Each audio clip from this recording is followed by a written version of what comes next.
Beer P के नाचे लगली धमक धमक धम। भुखमरी, बीमारी, बेरोजगारी, बढ़ती महंगाई, बॉर्डर इशू छोटी मोटी बातें हैं आजकल। पिछले हफ्ते हमारे देश में सबसे ज्वलंत मुद्दा रहा बिकिनी। कंट्रोल एडिटर, अभी एपिसोड शुरू हुआ है, बात तो कर लेने दो। हैं शाहरुख खान स्टारर पठान मूवी में बेशरम रंग गाने में दीपिका स्विम सूट पे नजर आती हैं और इसी वीडियो ने देश भर में बवाल खड़ा कर दिया। बेशरम रंग कहाँ देखा। अबे एडिटर, एक काम कर, तू गाना ही चला दे। हैं मेरे बोलने की क्या जरूरत है फिर? हैं कंट्रोल कर, लार टपक रही है मुंह से, बंद कर मुंह को।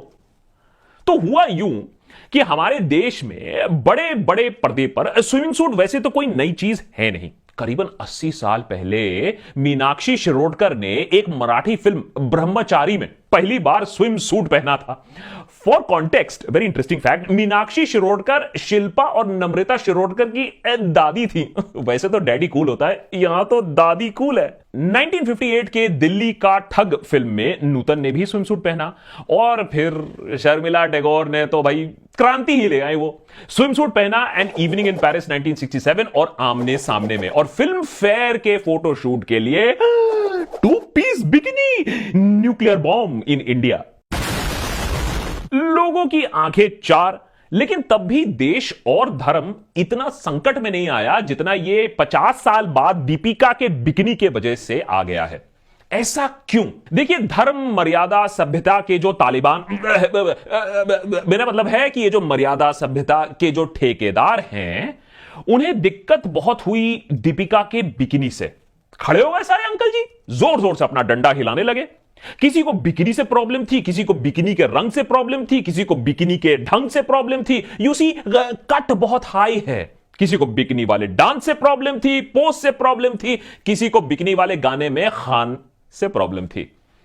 जितना बिकिनी पर विश्लेषण हुआ है ना पिछले हफ्ते, अगर उतना विश्लेषण हम देश पे मेक इन इंडिया, भुखमरी, बेरोजगारी पर कर लेते, अरे 5 ट्रिलियन टन इकोनॉमी कब का पार कर चुके होते। बहरहाल, मूवी का नाम पठान, उसमें है शाहरुख खान। बॉयकॉट गैंग को एक्टिव तो होना था। अगर मूवी बॉयकॉट ना होती तो इसमें अचंभे की बात होती। लेकिन इस बार यह बात साबित हो गई कि सोशल मीडिया किसी भी प्रकार की मूर्खता का मोहताज है। हिपोक्रेसी की सीमा तो हम ऐसे में ही कब का लांघ चुके हैं। सुशांत सिंह की दुखद मृत्यु को बार बार लूप पे चलाकर, मर्डर और कंस्पिरेसी बनाकर टीआरपी खूब बटोरे गए। लोगों का ध्यान कोविड से भटकाया गया। फिर एसआरके के बेटे आर्यन को घोषित कर दिया हमने गंजेड़ी और नालायक। क्यों? 5 ग्राम चरस पाए जाने का आरोप था, बाद में मिला कुछ नहीं। लेकिन जब चूहा आज 500 किलोग्राम गांजा कुतर जाता है और पुलिस यह बात कोर्ट में कहती है, तब हम टस से मस नहीं होते। क्यों? क्योंकि बॉलीवुड की बात ही कुछ और है। उसे रगड़ना, उसे बॉयकॉट करने में जो मजा आता है। तो ब्रह्मास्त्र के बाद पठान ने कर दिया है हिंदू धर्म का अपमान, गेरुआ बिकिनी पहनकर। सदियों पुरानी परंपरा अब आई है खतरे में। जो आस्था, जो धर्म, जो विश्वास हजारों साल के मुगल और ब्रिटिश राज पर ना टूट पाई, आजकल लड़खड़ा जाती है एक बिकिनी से। या फिर लोगों का सी बनाना आजकल थोड़ा ज्यादा आसान हो गया है, ये बात आप खुद ही समझ लीजिए। लेकिन इस बार पासा शायद उल्टा पड़ गया। पठान शायद बाजी मार ले गया, कम से कम अभी के लिए। वो कैसे? रुको जरा, सब्र करो। पहले सब्सक्राइब बटन तो दबा लो, पूरी कहानी बताता हूं। और अगर देशभक्त पे हमारा काम आपको पसंद आता है तो patreon.com/देशभक्त पर जाकर एक एनुअल मेंबरशिप भी आप ले सकते हैं। चलिए पहले शुरुआत करते हैं धर्म के नए और उभरते रखवाले, जो नए हमारे लीडर हैं, नरोत्तम मिश्रा जी। होम मिनिस्टर हैं मध्य प्रदेश के, हल्के में मत लीजिएगा।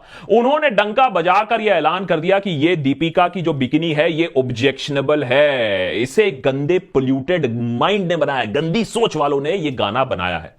काश कोई नेता अगर ऐसा होता जो गंदे पोल्यूशन के बारे में, एयर पोल्यूशन के बारे में भी इतना आग बबूला होता। लेकिन मिश्रा जी ऑनेस्ट इंसान है।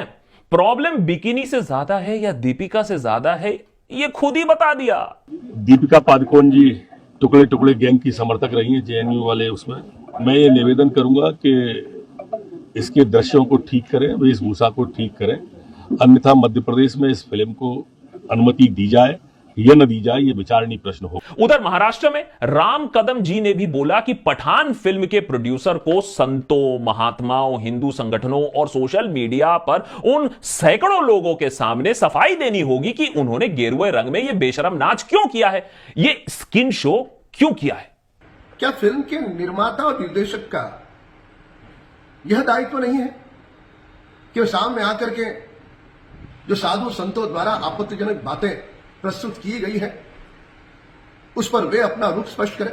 और जब धर्म खतरे में आया ही है तो साध्वी प्रज्ञा ने भी बम फोड़ नहीं मैंने अपने बातों से ये बात बयान कर दी जिसमें विस्फोटक ये बयान दिया कि देखो इस मूवी का बहिष्कार होना चाहिए। अगर आप में शर्म है, अगर आप अपने को हिंदू मानते हो तो ये पिक्चर नहीं देखोगे और ऐसे लोगों का जबड़ा तोड़ देना चाहिए जो ऐसी पिक्चरें बनाते हैं।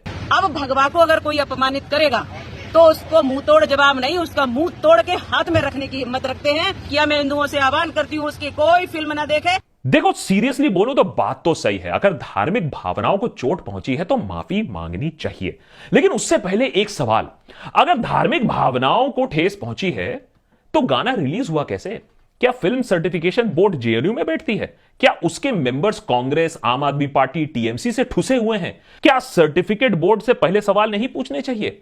और अगर सेंसर बोर्ड की बात नहीं माननी है तो हटा दो बोर्ड को, तालिबान रूल लगा दो। अरे मेरा मतलब है कि ठेकेदारों का रूल लगा दो। देश के हर चौराहे में फैसला करवाओ इस चौराहे पे पिक्चर चलेगी या ना चलेगी।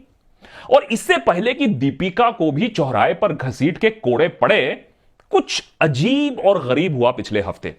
उसी सोशल मीडिया पर जहां बिकिनी बहिष्कार हो रहा था, जहां गेरुआ रंग का अपमान को लेकर लोग उल्टियां कर रहे थे, जहां रिटायर्ड आईपीएस ऑफिसर बिकिनी के अंदर जूम इन करके झांक रहे थे, उसी मीडिया में गेरुआ का सैलाब आ गया।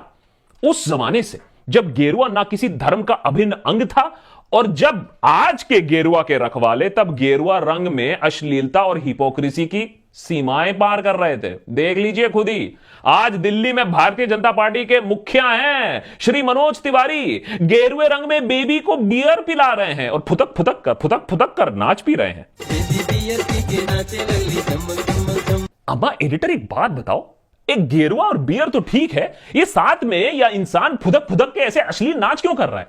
लग रहा है हर 2 सेकंड में इलेक्ट्रिक के झटके मिल रहे हैं हमारे मनोज जी को। हैं? ये कैसा गाना है? और ये तो कुछ भी नहीं है, भारतीय जनता पार्टी के माननीय सांसद रवि किशन को देखो, गेरुआ देखकर इतना भूख। अरे अबे खा जाओगे क्या? एडिटर बंद कर। अरे यार ये पोर्नोग्राफिक कंटेंट समझकर यूट्यूब वीडियो डिलीट कर देगा। अबे चैनल खतरे में आ जाएगा, ऐसी बातें मत करो। और वैसे ये भी बता दूं, दीपिका और एसआरके इतना फुटेज खा रहे हैं। अरे ये काम सूत्र वाला पोस्ट तो रवि किशन पहले ही कर चुके हैं, देख लो साइड बाय साइड कंपैरिजन। देखिए कितने पढ़ाई लिखाई की हमने भी है। और ये क्या देख रहे हैं? अरे ऊपर का गेरुआ कुर्ता और नीचे पैजामा गायब। राम। क्या इस गाने को करते समय अक्षय कुमार को यह नहीं लगा कि धर्म का अपमान हो रहा है? हाँ अच्छा ठीक है, मैंने अब मान लिया कि वो कनेडियन है, लेकिन इसका क्या मतलब है कि वो भारतीय संस्कृति का ऐसे खुलेआम मजाक उड़ाएंगे? है अक्षय कुमार माफी मांगो। अबे क्या बच्चे की जान लेगा? जान तो लेंगे अक्षय, क्योंकि अगर गेरुआ का अपमान किसी बॉलीवुड में स्टार ने किया है तो अक्षय तुमने किया है। यहां देखो हैं, कटरीना के गेरुए साड़ी को कितनी गंदे विचारों, कितनी गंदी निगाहों से देख रहा है? खजुराहो की मूर्तियां भी देखकर कह रही होंगी यार ये थोड़ा ज्यादा नहीं हो रहा है अब? इस गाने को सुनकर भक्त मंडली, नेतागण, आईटी सेल टपक गए, लेकिन धर्म का अपमान तब नहीं हुआ। क्यों? बिकॉज बिकनी नहीं है। क्या साड़ी बिकनी से कम सेक्सी है, कम रिवीलिंग हो सकती है? और देखो अक्षय के रिएक्शन को माजा का बोतल समझकर पी जाएगा कटरीना को, ऐसा लग रहा है। और यह है श्री दिनेश लाल निरहुआ का एक फिल्म का गाना है। वैसे तो बीजेपी के आजमगढ़ से सांसद है, लेकिन देखिए इस गाने में विमेन्स राइट और विमेन ऑन द टॉप की कुछ लग रहा है बातें चल रही हैं। अगर दीपिका ने बेशरम रंग में भगवे का अपमान किया है तो बॉलीवुड और भोजपुरी सिनेमा में कम से कम लाइन लग जाएगी ऐसे अपमानों का। और हमने तो देशभक्त पर सिर्फ ट्रेलर दिखाया है।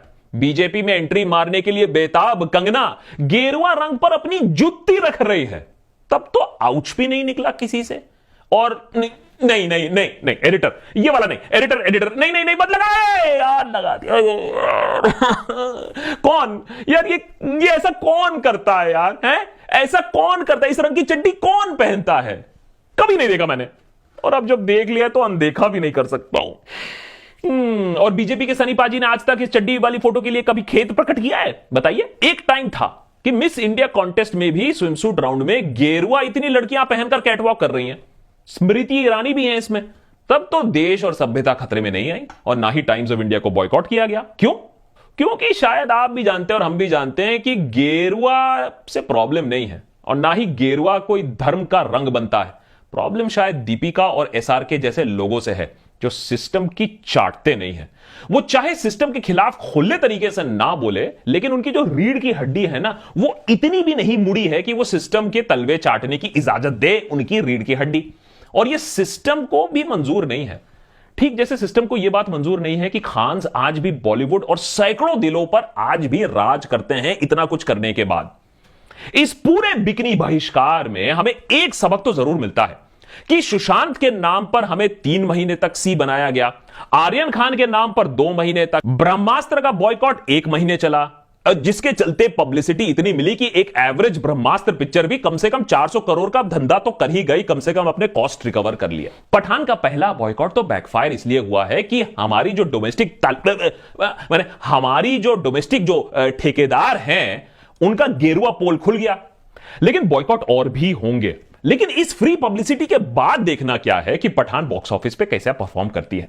अगर आपको बॉयकॉट करना है पठान या कोई और पिक्चर जरूर करिए, आपकी डेमोक्रेटिक राइट बनती है किसी चीज को बॉयकॉट करने के लिए, बहिष्कार करने के लिए। बहुत लोगों ने अपने ऊपर का माला जैसे बॉयकॉट करके रखा है। लेकिन बॉयकॉट और गुंडागर्दी में फर्क है। धमकी देना, फुटकर नेताओं का सेंसर बोर्ड बन जाना, थिएटर के सामने उपद्रव करना, बंदर बन जाना, ये हरकतें पाकिस्तान के तालिबान की तरह है। जब आप धर्म का सहारा लेकर धर्म के नाम पर अपने आप को तुर्रम खान समझते हो और कानून को अपने हाथ में ले लेते हो।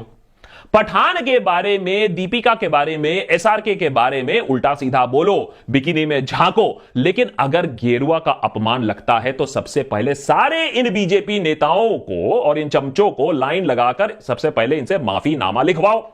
वैसे कोई प्रॉब्लम भी नहीं होनी चाहिए माफीनामा लिखने में, लेकिन उसके बाद जब ये माफीनामे आ जाए उसके बाद एसआरके को बैन करने की बात करना।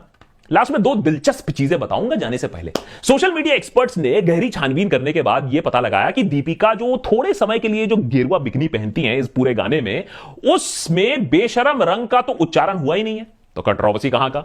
और दूसरा, पिछली बार दीपिका की नाक, दीपिका का सर कटवाने की बात हुई थी, टीवी न्यूज रूम में तलवारें निकली थी। नतीजा यह हुआ था कि संजय लीला भंसाली की पद्मावत 2018 में 300 करोड़ रुपए प्लस बॉक्स ऑफिस में कमा के चली गई। तो देखना इस बार है कि इतनी पब्लिसिटी के बाद पठान कितना कमाती है, या पिक्चर इतनी बेकार निकलेगी कि इतना पब्लिसिटी होने के बाद फ्लॉप हो जाए। अगर ऐसा होता है तो मैं भी बॉयकॉट कर दूंगा। नेता टाइप आधा काम मत करो, सब्सक्राइब के साथ साथ बेल आइकॉन भी दबाओ।